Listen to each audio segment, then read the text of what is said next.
Hello food lovers, welcome to our channel. నేను మీ రాణి Erramsetti. Friends, ఈరోజు రసంతో మీ ముందుకు వచ్చానండి.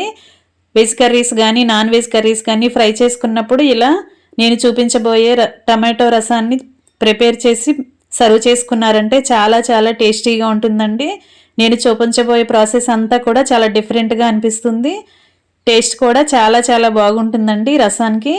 ఇలా నేను చూపించే విధంగా ఒకసారి ట్రై చేసి చూడండి. అలాగే నా ఛానల్ని ఫస్ట్ టైం వాచ్ చేసిన వారు సబ్స్క్రైబ్ చేసుకుని పక్కనే ఉన్న బెల్ ఐకాన్ని కూడా యాక్టివేట్ చేయండి. నేను పెట్టబోయే రెసిపీస్ అన్నీ కూడా మీ ఫోన్కి నోటిఫికేషన్కి వస్తాయి. ఇంకా ప్రాసెస్ స్టార్ట్ చేద్దాం. ఇలా నేను చూపించే దినుసులన్నీ తీసుకోండి. చారులోకి మసాలా ప్రిపేర్ చేసుకుందాం. కందిపప్పు, ధనియాలు, అలాగే కరివేపాకు, ఎండుమిర్చి, జీలకర్ర అండి, మిరియాలండి. మిరియాలు ఉంటే వేసుకోండి. ఇది గ్రైండ్ చేసి పెట్టుకున్న పొడిని వేసానండి నేను, మిరియాల పొడిని. మీరు మిరియాలైనా వేసుకోండి. ఇప్పుడు వెల్లుల్లి రెబ్బలు కూడా వేసుకోండి. ఇప్పుడు స్టవ్ వెలిగించుకుని కళాయి పెట్టుకోండి. ఫ్లేమ్ సిమ్లో పెట్టుకోండి. నేను చూపించే విధంగా కందిపప్పు, ధనియాలు కొంచెంగా ఫ్రై చేసుకోండి దోరగా. చారు క్వాంటిటీని బట్టి మీరు దినుసులు అనేవి వేసుకోండి. నేను 2 లీటర్ల చారుకి చూపిస్తున్నానండి. 2 టేబుల్ స్పూన్లు కందిపప్పు, 1 టేబుల్ స్పూన్ ధనియాలు, 3 ఎండుమిర్చి అండి, 1 టేబుల్ స్పూన్ జీలకర్ర, 1 టేబుల్ స్పూన్ మిరియాలు, 2-3 దంచుకున్న వెల్లుల్లి రెబ్బలు వేసుకోండి. కొంచెంగా కరివేపాకు కూడా వేసుకుని ఇవన్నీ కూడా కొంచెం కలర్ కొంచెం చేంజ్ అయ్యే వరకు ఫ్రై చేసుకోండి. పచ్చివాసన పోతే చాలండి. ఎక్కువగా ఫ్రై చేస్తే మసాలా పౌడర్కి స్మెల్ అనేది మారిపోతుందండి, టేస్ట్ చేదుగా వచ్చేసింది. కొంచెంగా ఫ్రై అయిన తర్వాత అవన్నీ కూడా ప్లేట్లో పెట్టుకుని చల్లారి పెట్టుకోండి. ఇప్పుడు పచ్చి ఉల్లిపాయ కూడా తీసుకోండి. ఉల్లిపాయ ముక్కలు కూడా కొన్ని తీసుకుని పక్కన పెట్టుకోండి. వీటిని ఫ్రై చేయక్కర్లేదండి, పచ్చి ఉల్లిపాయలనే వాడాలి. ఇప్పుడు 1 టీ గ్లాస్ వాటర్ పోసుకొని టొమాటో దానిలో వేసుకోండి. చిన్న నిమ్మకాయ సైజ్ అంతా చింతపండును కూడా తీసుకుని వాటర్లో వేసుకోండి. ఇప్పుడు ఆ వాటర్ని కొంచెం కాగించుకొని స్టవ్ ఆఫ్ చేసుకుందామండి. మరి ఎక్కువగా వాటర్ అనేవి కాగాల్సిన పని లేదండి, వేడిగా ఉంటే సరిపోతుంది. ఇలా వేడివేడి నీళ్ళలో చింతపండు వేస్తే నానుతుందండి మెత్తగా. ఇప్పుడు మనం డ్రై రోస్ట్ చేసుకుని పెట్టుకున్న దినుసుల్ని మిక్సీ జార్లో వేసుకుని అంతా కూడా పౌడర్ లాగా మెత్తగా చేసుకోవాలి. ఇలా గ్రైండ్ అయింది కదా, దీనిని పక్కన పెట్టేసుకుందాం. ఇప్పుడు అదే మిక్సీ జార్లో చింతపండుని టొమాటోని గ్రైండ్ చేసుకోవాలండి. మనం వేడివేడి నీళ్ళలో వేసాం కదా, టమాటోకి పై స్కిన్ అంతా కూడా ఈజీగా రిమూవ్ అవుతుందండి. డైరెక్ట్గా పచ్చి టొమాటోని కూడా మనం ముక్కలుగా చేసుకొని మిక్సీలో వేసుకోవచ్చండి. కానీ నేను పై స్కిన్ అనేది వాడకూడదనే ఆలోచనతో ఇలా అదంతా రిమూవ్ చేసి లోపల ఉన్న టొమాటో మాత్రమే యూజ్ చేయబోతున్నాను. మనం మసాలా గ్రైండ్ చేసుకున్న మిక్సీ జార్లోనే ఆ టొమాటో అలాగే నానబెట్టుకుని ఉంచుకున్న చింతపండు కూడా వేసుకుని కొంచెంగా 1 టేబుల్ స్పూన్ వాటర్ పోసుకుని మెత్తని పేస్ట్ లాగా గ్రైండ్ చేసుకోవాలి. చింతపండులో మనం నానబెట్టుకునేటప్పుడు గింజలు, ఈనులు అనేవి ఏమీ లేకుండా నానబెట్టుకున్నట్లయితే ఇలా మిక్సీ జార్లో వేసుకున్నప్పుడు ఈజీగా గ్రైండ్ అయిపోతుందండి.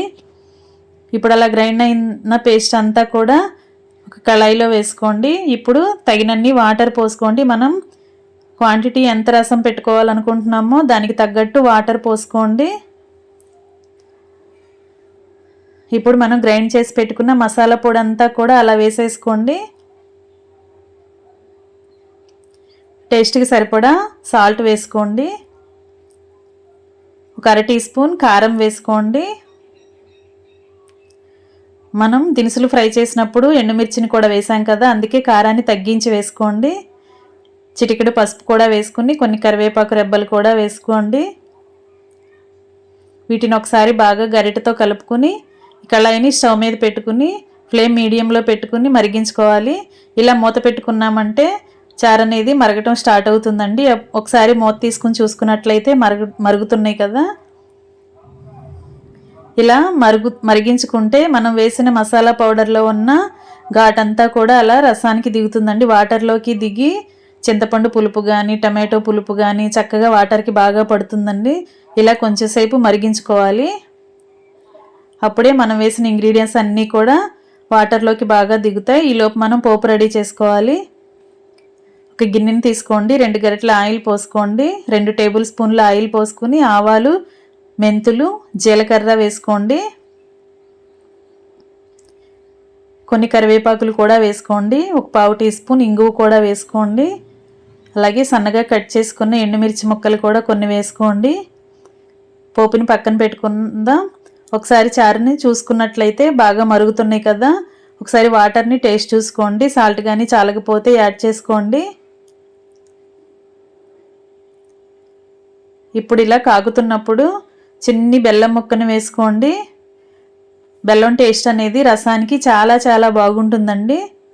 అంతేకాకుండా గ్యాస్ ప్రాబ్లం అది కూడా ఏమీ ఉండదు. ఇప్పుడు సన్నగా కట్ చేసి పెట్టుకున్న కొత్తిమీరను కూడా అలా వాటర్లో వేసేసుకుని బాగా కలిపేసుకోవాలి. ఇలా బాగా మరుగుతున్నప్పుడు ఫ్లేమ్ని తగ్గించుకొని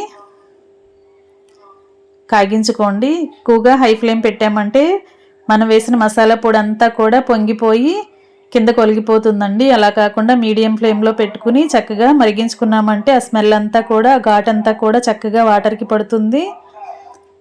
ఇంకా కాగిపోయాయి కదా, ఆ గిన్నెను పక్కన పెట్టుకుని పోపు రెడీ చేసుకున్న గిన్నెను స్టవ్ మీద పెట్టుకుని ఆయిల్ని దినుసుల్ని కాగించుకోవాలి. బాగా దినుసులన్నీ ఫ్రై అయిన తర్వాత మనం కాగించి రెడీగా పెట్టుకున్న చారుని అలా వేసేసుకుందాం.